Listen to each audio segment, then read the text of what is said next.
Buenos días, buenos tardes, buenas noches mga amigos, mga amigas, sa aking mga kayubi sa Usapang Batas. Magandang araw po sa inyong lahat. Ako po ang inyong lingkod, Attorney Rene Bueno.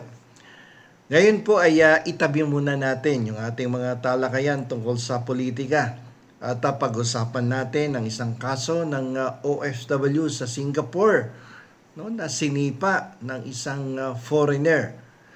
Tingnan natin kung ano yung katotohanan, karapatan at tulong na pwedeng i-extend ng ating mga Philippine officials diyan sa embahada ng ating bansa at ng mga taga Department of Migrant Workers.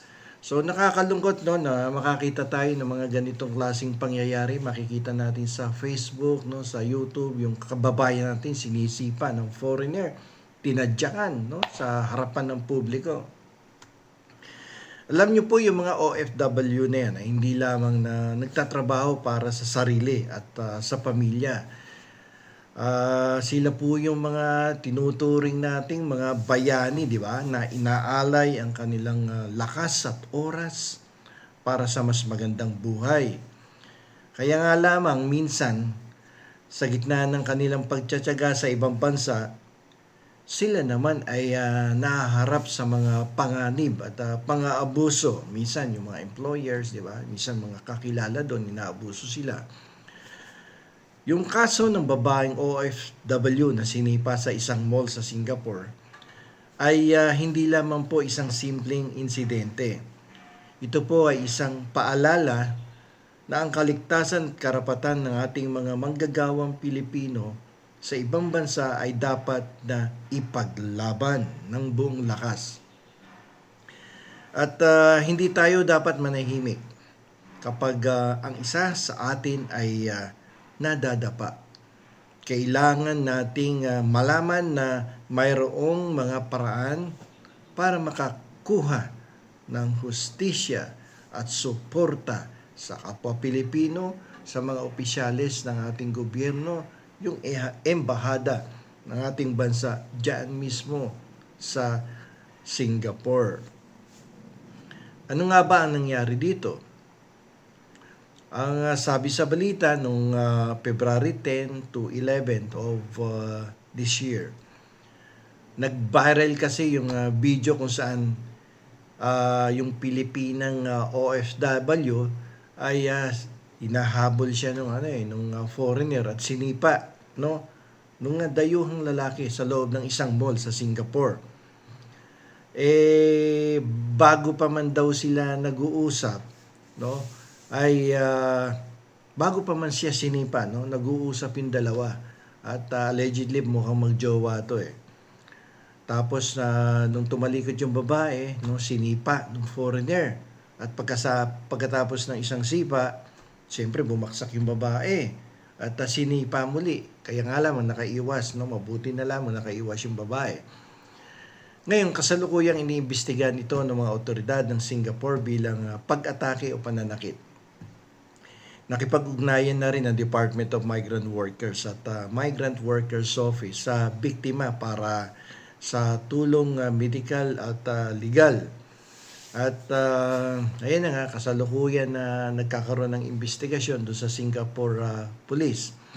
So ngayon, tingnan natin ano ba yung mga karapatan ng biktima ng ating kababayang Pilipina na mukhang agrabyado sa sitwasyon na to.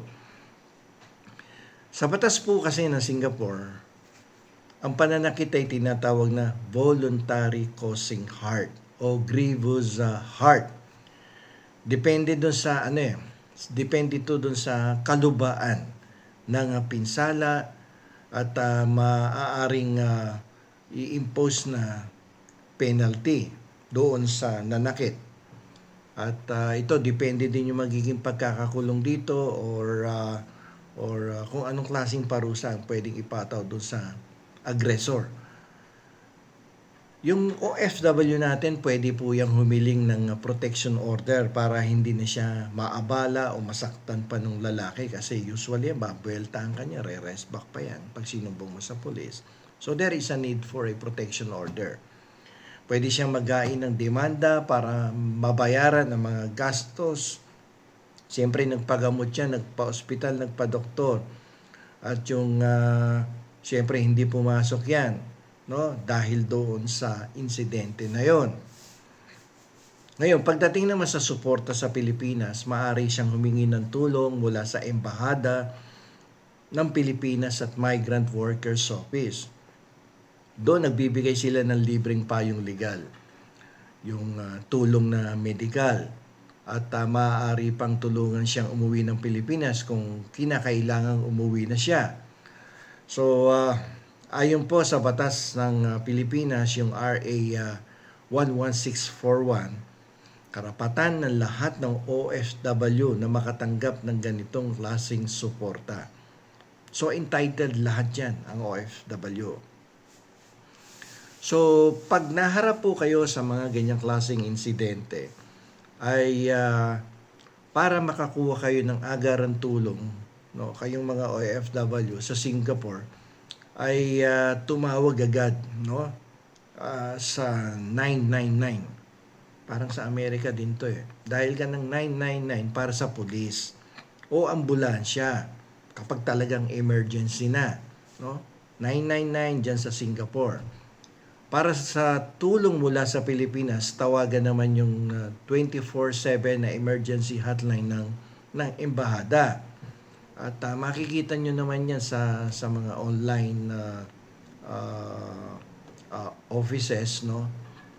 Yung mga migrant workers office contact number. At dapat itabi nyo yan palagi, nasa bulsa nyo palagi, sa wallet, kung ano yung mga hotline numbers ng ating migrant workers office. Diyan, pag nakuha nyo na yan, yung mga contact natin dyan sa Singapore, makakakuha kayo ng tulong medikal, legal na suporta, pansamantalang tirahan sa bahay, no, at tulong sa pag-uwi ng Pilipinas.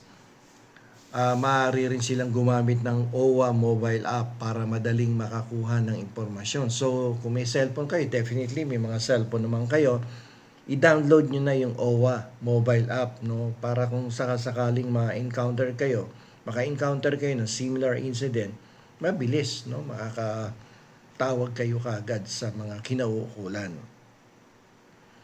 So, nakakalungkot pag nakakakita tayo talaga ng mga ganyang insidente, no? At may nagtanong nga sa atin dito kung pwede bang tumulong yung mga Philippine lawyers diyan sa ating mga OFW na naapi sa ibang bansa. Alam nyo po, hindi po karaniwang maaaring direktang magtanggol ang mga abogado mula sa Pilipinas sa korte ng Singapore and even in other countries. Sa Singapore, ayon po sa batas nila, tanging mga abogado na kinikilala ng Singapore Bar lamang ang pwedeng humarap sa korte para sa mga kasong kriminal. So, kami mga Philippine lawyers, hindi pwede magtanggol dyan sa Singapore Court. Pero, maaari silang tumulong bilang tagapayong legal. Tulad ng pagbibigay ng mga impormasyon tungkol sa batas ng Pilipinas, o makikipagtulungan yan. Pwede makipagtulungan sa lokal na abogado ng Singapore. Maaari naman tulungan ng embahada at ng Migrant Workers Office na makahanap ng lokal na abogado na makakatulong sa biktima kahit palibre kung kailangan talaga. No? So hanggang payong legal lamang ang mga Philippine lawyers, unless na lang yung Philippine lawyer natin nakakuha ng license to practice law in Singapore. Pero kung wala, ang limitation lang yan, makipagtulungan doon sa Singapore lawyer at ibigay niya ang mga tamang impormasyon para sa mga karapatan ng OFW tungkol sa Philippine law, yung rights of the OFW. So ngayon, hanggang ngayon palaisipan bakit sinipan ng lalaki yung ating kapwa Pilipino. Hanggang ngayon, wala pang opisyal na inilalahad ang mga otoridad kung ano po ba yung eksaktong dahilan ng insidente. Ang investigasyon po ay patuloy pa rin isinasagawa hanggang ngayon at may mga hindi pa napapatunayang usapan sa social media na baka dahil sa problema sa kanilang relasyon. So, definitely magjowa to no? Kasi sa video nakita nagkwekwentuhan at nag-uusap pa sila. Kaya lang later on, tumalikod yung babae. Nung pagtalikod, hinabol ng lalaki, sabay tinadyakan at sumadsad doon sa saeg ng mall. No? So, pero hindi pa naman kumpirmado yan no, ng pulisya o ng mga opisyal na ahensya kung talaga magjowa ba yan o hindi. No? At tingnan natin sa mga susunod na araw kung ano talaga ang tunay na pangyayari dyan sa insidente na yan kung saan mukhang agrabyado talaga yung ating kababayan. Okay, so yung karanasan na yan ng ating kababayan no, sa Singapore ay isa pong babala at paalala sa lahat ng OFW na kayo po ay hindi nag-iisa at hindi dapat tanggapin ng anumang uri ng pang-aabuso. Kung ikaw po ay nahaharap sa ganitong klaseng sitwasyon katulad ng Pilipinang sinipa o inaabuso ng inyong mga employers, huwag po kayong matakot na humingi ng tulong. Ang pagiging tahimik ay hindi po makakatulong sa inyo o sa mga susunod na maaaring maapektuhan. So, kinakailangan kumilos kayo kung alam nyo na binabalahura ang inyong karapatan bilang manggagawa sa ibang bansa. Kumibo po kayo, magsumbong kayo sa mga kinauukulan kung kailangan na. Diba? So, yung mga ganitong klaseng sitwasyon ng ating mga kababayan ay dapat ipinapaalam agad ang mga insidente, no? Kung binubugbog ka na, binabastos ka na, o binagbabantaan ka na, no? Binabalahura na yung karapatan mo. Tawagan nyo kaagad yung lokal na pulisya ng bansang inyong pinagtatrabahuan. Kung Singapore, Amerika, Canada, or Europa, or Australia, New Zealand, tumawag kayo kaagad. At o kaya sa embahada natin, sa Migrant Workers Office no, ng Pilipinas na naka-assign dyan sa ibang bansa. Huwag nyo na pong hintayin na lumala pa yung sitwasyon. At kumuha kayo ng mga retrato, i-video nyo yung mga pinsalang natamo ninyo, yung mga kopya ng mga resibo ng pagpapagamot at talaan ng mga saksi. Yan, lahat na yan ay makakatulong sa inyong kaso sa korte kung sakasakaling umabot nga sa hukuman ang inyong karanasang hindi maganda sa ibang bansa.